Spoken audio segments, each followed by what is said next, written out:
There's this word in Hebrew, tikkun ha'olam. It's the restoration of all things. It's just this beautiful thing. And this word olam is more than just the world. It's an interesting word. It's like an Einsteinian relativity type of word. It's not only physical space, it's also time. So when you say olam, it is four-dimensional. And he's restoring all of that. And the things that are beginning to happen, people are coming from the nations, and they're grabbing on to this messianic remnant in Israel. And they say, we want to look to you. We want to honor you. Millions of Chinese coming to Israel. Millions. Leaders. They're called the Five Brothers, leading millions of Chinese from the underground church, grabbing a hold of these people. People going to Egypt, meeting with Arab believers. And they're saying, we finally recognize you, our Jewish person, as our older brother. And we turn to you. Never been heard of before. And also there's the Ishmael, Isaac thing coming back together again too, beginning to honor Ishmael, again as an older brother. And so all this is, so they're saying restoration. There's something stirring in the earth. These are things we've never heard of before. And that's that dream I shared the first day. Some of these truths have been buried in the sands of history for thousands of years. And we've been close, but not quite. And as the Lord begins to uncover these ancient roots, we're going to see a foundation that is firm and in place, and we're going to shift, and we're going to be ready. And that leads me to the second word that's ringing in my ears tonight is breakthrough. You know, there are times in history where things have happened, then you get to this tipping point. One would be the speed of sound. Well, you can't possibly pass the speed of sound. You will disintegrate or something. Another one I think of is like the 4-minute mile. It's impossible to run 4-minute mile. But then somebody does it, and then everybody does it. So I think there's this certain pressure that's building up. There's a certain weight of revelation and time and God's working and the stirring of hearts that have created this critical mass that's going to push us through. And the interesting thing about breakthrough is this concept of the tip of the spear. And this group I'm working with in Israel has prophesied they would be the tip of the spear there. Now, the tip of the spear goes first to break things open, and then everybody can follow through. And I think we have the potential, think of the Gulliver prophecy, if you want to go back to that, to be the tip of the spear for the body of Yeshua, of Jesus, and breaking through into this restoration of the last days. So that's just something, this is not business as usual. This is step change. There's something there. And we are standing at a place where we can do something great. I think everybody wants to do something. Nobody wants to grow up and be mediocre, right? I want to do something great. I know at the last days of my corporate career, I said, before I go, I want to do something no one's ever done before. I want to do something that's amazing. I want a team that's the best. And the Lord helped me do that. And now I think it's that time. Let's don't aspire to mediocrity. Let's don't give up. When you get older, one of the biggest fights you have is cynicism. I can tell. I've been there, done that, didn't work, tired. I know how that's going to go. And it's just a lot of leaders, the majority of leaders fail. They don't, in their older days, I've read this, these studies, they don't finish well.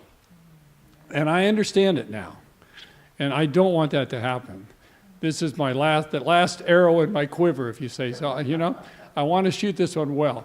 So I want to encourage you that this is not a minor thing that's going on. There's something really big going on. So I shared this graphic earlier this morning, the what, the so what, and the now what. Thank you. So the thing that I'm really noticing, I've done this many times, the thing that I really, I've been fighting this thing. It's not just the emotions. There's a wealth, there's an embarrassment of riches in that what category. It's amazing. And I can barely begin to go through that. I've barely been able to scratch the surface. But I boiled it down to a few so what things, and now what is the thing we're talking about now. So I'll just walk through some of this. Oh, sorry.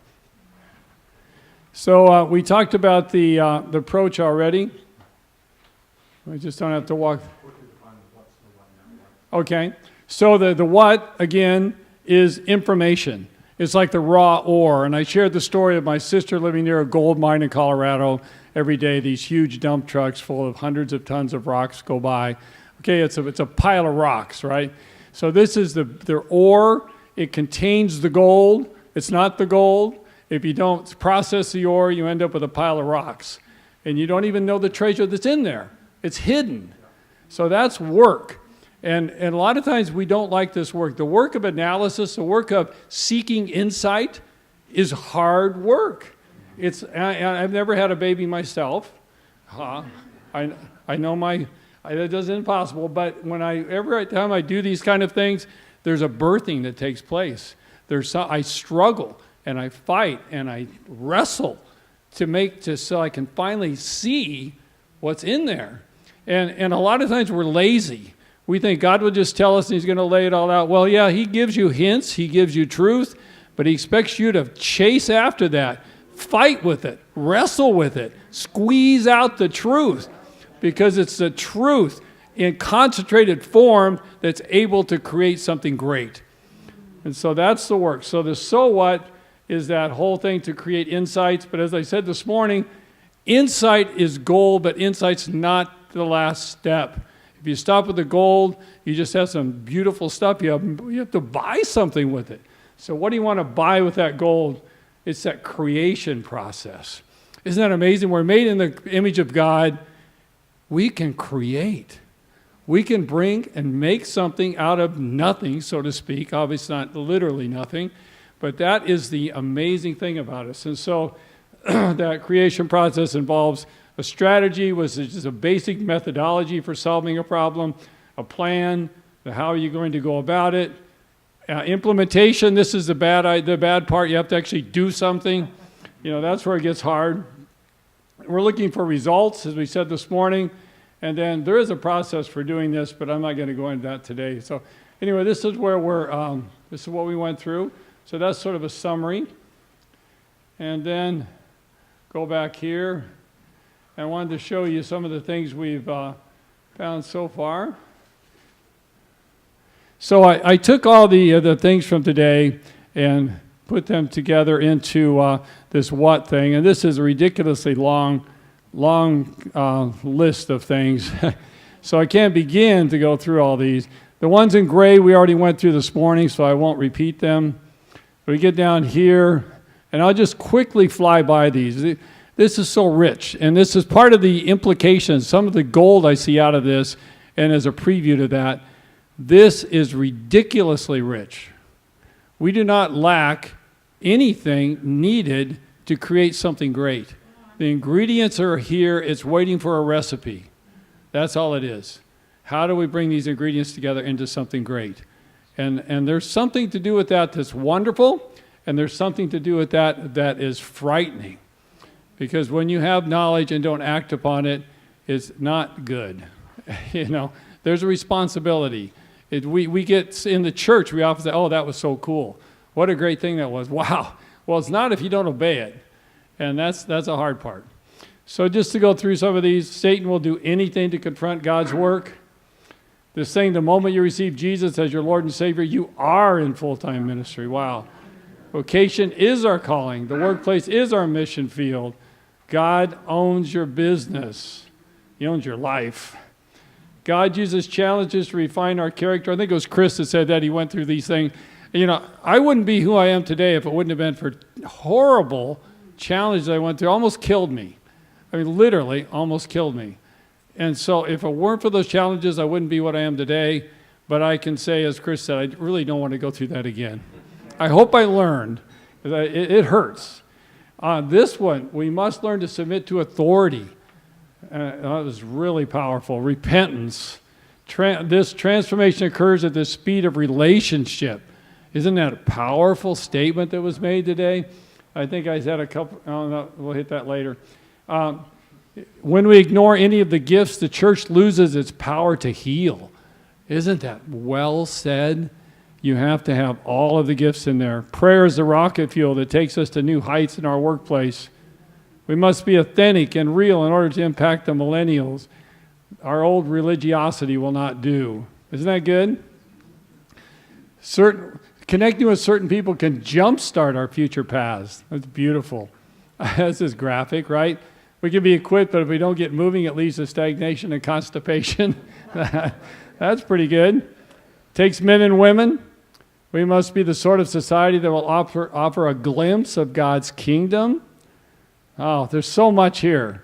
Seek the welfare of the city, for in its peace you shall find peace. I remember that looking at, I'm not a Hebrew expert, I know that, but the implication as I see it in my knowledge is your peace comes out of their peace. It's a derivative of their peace. Yours comes through them. So you don't get to your peace until you go through their peace and seek their peace. Don't retire, but retool. See our work as a greater purpose. We get vocational stewards, are key to the success of kingdom ministry. There's so much here. Just kind of skipping down. We should be living in an interdependent way. The way to represent the fivefold ministry. We talked about a training. Pauletta had a wonderful training program she shared with us. This is beautiful. This was Pauletta too. We have no authority unless we're under authority. Isn't that amazing? Who wants to be under authority today? When I lived in Japan, it was obvious to everyone that they were under authority. The very language, you can't speak the language. And when you speak the language, you are telling people, are you under their authority? Are you above them? Are you below them? Are you equal? Just it's all baked into the language and the culture. But we Americans know we're as good as everybody, right? We don't have to listen to anybody, unfortunately. Urge companies to find a place where they can help their communities. Healing in the marketplace. That was fantastic what Stan shared today. Learning communities. Got this one. It was so good I put it there twice. How about that? Marketplace seminar. So we had an idea about this seminar. So this is just huge list of things that we went through. But in my few minutes left, I tried to boil that down. This is very, very, very incomplete, but just the first step. So some of the things I saw, this is from this morning, times are changing drastically. To not act would be to surrender. And there was a quote that I heard from Bonhoeffer, silence in the face of evil is itself evil. God will not hold us guiltless. Not to speak is to speak. Not to act is to act. Isn't that a piercing word? You know, to not act is to act. To not speak is to speak. So this is a so what. One of the so whats is to not act would be to surrender. Now this is the second one. If the church is not one, we are not obeying. Now this is an interesting one. I can't really figure it out yet. But we immediately, as Americans, revert back to individual success. You know, in Japan, you always reverted back to group success. You said, I am Steve Erickson, I am with Bridgestone. Well, actually, you say, I am with Bridgestone, and I am Steve Erickson. When I worked for Japanese, my first identity was with the company, the collective. My second identity was an individual. I existed as part of the collective. In America, it's usually the other way around. So we have this tendency to always go about, yeah, but what about me? So what I'm worried about, we'll go home and we'll say, okay, what about my church? What about my business? Well, that's good, but if we're going to obey the Lord, and it has to be our business, our church, our city, we have to find a way to glue this together, or we'll never have, it will not have the massive corporate success, but it will take massive corporate success to move the cultural needle. That's what it's only the critical mass of us working together. That's the hardest thing to do. I have some ideas, but I certainly don't have the answers. The elements we have heard are already sufficient for creating something remarkable and powerful. And I've said that this is amazing. And I'll show you something about the transition curve that's very unique. You've seen this before probably. It's one of the diagnostics I use all the time. Very interesting where we are as a group. And then, of course, relationships are an essential factor. So those are some of the things I saw. In fact, I'll go back to that later. Well, I'll go right now. So we go here. I think I'm going to go down 2 here. We talked about that before. Go to this one. Now, I wanted to skip to this. The transition grid is like the grief cycle. I use it all the time. And there's this area up here when it's all about transitioning from where you are to where you'll be. It's all from moving from the past to the future. And the interesting thing is, in the beginning, there's denial. We don't need to change. There's nothing wrong. Everything's fine. And then as you begin to come out of that, there's fear. I was so good with where I was, and now I'm afraid. Things are moving. What's going to happen? I'm not sure. And then there's anger. It was just fine before, and now you came and you messed it up. Why did you have to turn the lights on? It was fine when we were in the dark. We didn't see all that bad stuff. And then comes resistance, and then comes grief, because you're grieving over the death of the past. But at the bottom there's acceptance. And then after acceptance, as you move this way, you're looking forward. The future is pulling you into it. The past is no longer pulling you back. So you can tell where you are in this curve. What are you looking forward to? Is it the future, or are you grieving the past? And then we get over here into liking and commitment. But what I was meaning to say through this tonight was, usually when I work with groups, it's either denial or resistance. I have one, and you can pretty much read it. Depending on how angry they are at you and how bummed out they are, you can go, okay, they're about here now. You can just tell. But to this group, to me, we are basically on the right side in two ways, right versus left and right versus wrong, right side of the acceptance point. Because I didn't hear maybe a little sadness for the death of the past, but I see people exploring, and they're looking forward. We have a view of the future. So this is very, very significant and very unusual in my experiences. And then just some ideas here, my last 7 minutes and 28 seconds. I'm watching. The core develop. So these are just some ideas. They're not by any way, they're just ideas I'm throwing out. The idea of a core development team. Maybe a way to glue this together is a team that's assembled. It's like the dream team that you assemble out of some of the church of the city. And you bring them together around a common passion, skills, desire, ability to create something great. And then maybe they could create some standard work. And this is something I did. The Japanese taught me this. I can't do anything without process. There's a process. There may be a market ministry seminar certificate. Maybe there's shared resources. And then prototypes. This one Japanese manager that about killed me, he was the head of a big automotive assembly plant in Japan, which means he's like a Marine general. And he didn't call me slime or anything like that. It was pretty close. But but it's all about spiral up. He said, do something small, prove it on a small scale. If you can't do it on a small scale, you can't do it on a big scale. Learn, fail, go, learn, scale up. So we could create some prototypes, and then we could compare results, share, learn, improve, disseminate. So these are just some ideas. And going back here, wanted to share a couple just quick principles. Again, I want to keep this on your mind. Seek God for the future reality. Seek God for future memory. Seek Him. We know the why. Seek what does that look like. If we were there, I heard Court saying those kind of things today too. What would it look like? What would it look like? I wanted to share this one with you. The early mover advantage. This is an incredible principle from intelligence practices. Over time, the certainty of information increases. The flexibility to act decreases. Think about that.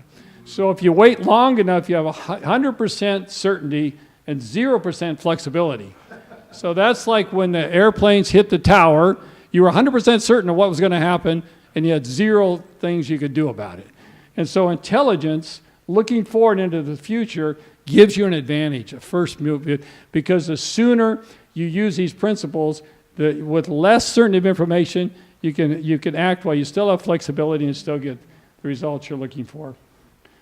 And we already did that one. So now I want to share just one very video to end this. It's like a 30-second video, and hopefully the sound is turned on here. I don't know why it says there's no sound. What do you think, Steve?